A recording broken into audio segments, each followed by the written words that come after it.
সুপ্রিয় দেশবাসী, আজ একটি গুরুত্বপূর্ণ সময়, গুরুত্বপূর্ণ একটি বার্তা আপনাদের সামনে উপস্থাপন করার জন্য আমি উপস্থিত হয়েছি। আপনারা ইতিমধ্যে ফেসবুকে, সোশ্যাল মিডিয়ায় দেখেছেন বিগত কিছুদিন পূর্বে একটি ওয়াজ মাহফিলে আমাদের মাওলানা আব্দুর রহমান রেজভী হুজুর এবং আমার স্নেহাস্পদ মাওলানা শামীম রাজা কাদরী উভয়ের মধ্যে কিছু বিষয়াদি নিয়ে স্টেজের মধ্যে কিছু অপ্রত্যাশিত বিষয় পরিলক্ষিত হয়েছে।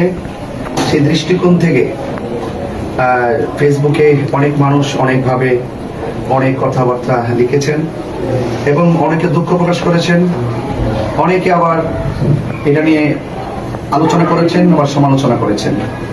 কেউ হয়তো মাওলানা আব্দুর রহমান রেজভী হুজুরের পক্ষে কথা বলেছেন, কেউ শামীম রাজা কাদরীর পক্ষে কথা বলেছেন। মানে পক্ষ বিপক্ষ একটি বিশাল একটি অবস্থা ফেসবুকের মধ্যে সৃষ্টি হয়েছে। তো আমরা ইত্যাদি বিষয়গুলো আমাদের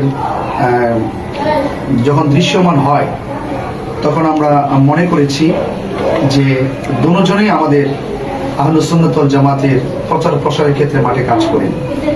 চলার পথে অপ্রত্যাশিত অনেক ঘটনা হয়ে যেতে পারে। সেই দৃষ্টিকোণ থেকে আমরা আজকে উভয়কে নিয়েই এক জায়গায় বসেছি। এক জায়গায় বসে আমরা বিস্তারিত আলোচনা করেছি। আলোচনা সাপেক্ষে আগামীতে আহলুস সুন্নাত ওয়াল জামাতের রোডম্যাপ যেন আন্তরিক হয়, পরিকল্পনা যেন সুন্দর হয়, সেজন্য আমরা অনেক আলোচনা করেছি। আলোচনার ভিত্তিতে আমরা রাসূল করিম সাল্লাল্লাহু আলাইহি সাল্লামের ওই হাদিসটাকে প্রাধান্য দিয়েছি। ক্বালা রাসূলুল্লাহ সাল্লাল্লাহু আলাইহি সাল্লাম, মান লাম ইয়ারহাম সাগীরানা ওয়া লাম ইউক্কির কাবীরানা ফালাইসা মিন্না। সেই হাদিসের আলোকে আমরা আজকের যে অনাকাঙ্ক্ষিত যে বিষয় পরিলক্ষিত হয়েছে সেটা সমাধান করেছি এবং একজন আরেকজনের সাথে আত্মার বন্ধনে মানে খুবই আন্তরিকতার ভিত্তিতে আমরা এটা আজকে সমাধান করতে পেরেছি। এবং আপনারা দেখতেই পাচ্ছেন যে দুই কিন্তু আমার পাশে কিন্তু দাঁড়িয়ে আছেন। তো সকলে পড়ি আলহামদুলিল্লাহ। আমি আশা করব যেহেতু আমরা অনেকক্ষণ কথা বলে আমরা একটা সমাধান করেছি, শামীম আমাদের আব্দুর রহমান রেজভী হুজুর আমাদেরও সর্দি এবং আমরা যারা আছি আমরা দুজন সবাই মারহাবা বলি। নারায়ে তাকবীর, নারায়ে রিসালাত, আহলে সুন্নাত ওয়াল জামাত। আলহামদুলিল্লাহ বলি। সবাই ভালো থাকি এবং সকলকে বলবো আমরা যারা আছি, বিশেষ করে আমি সহকারে, আমরা যে আহলুস সুন্নাত ওয়াল জামাতের যে সামনে কথাগুলো বলবো, আমরা এই কথাগুলো যেন খুব সুন্দর করে কোরআন সুন্নাহর আলোকে যেন বলি এবং আমরা যেন দলিল ভিত্তিক কথা বলি।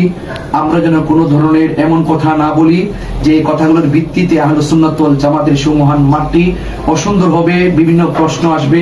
আমরা আজ থেকেই যেন আমরা সকলে যেন কোরআন সুন্নাহর আলোকে যেন আমরা আগামীর কথাগুলো বলি এবং সুন্দর করে শরীয়ত মোতাবেক যেন আমরা সকলে চলাফেরা করি।